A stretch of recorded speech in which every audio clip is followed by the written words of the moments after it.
تفضل حبيبي.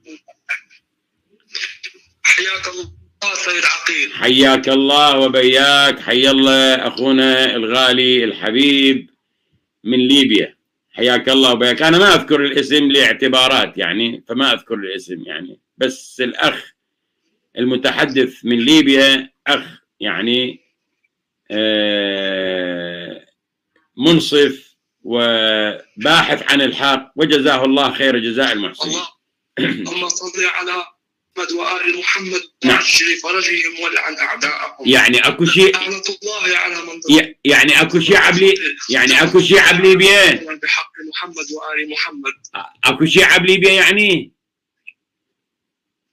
المد الشيعي الرافضي باقي ويتمدد رغما عن أنوف الحاقدين. لا يعني انا سأسأل عن ليبيا، انا دا اسأل عن ليبيا. في ليبيا بالذات نعم. يعني اكو شيعة في ليبيا والحمد لله، لهم اثر ولهم وجود والحمد لله،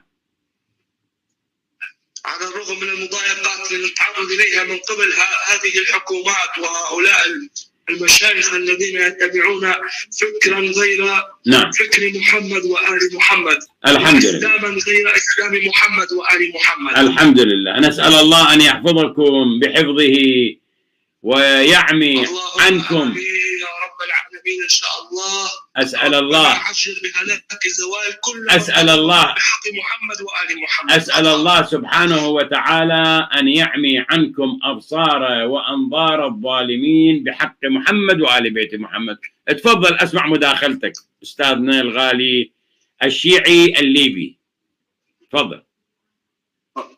أولا يا سيد عقيل طبعا رجعت لكم من جديد، وبعدين طبعا رغم أننا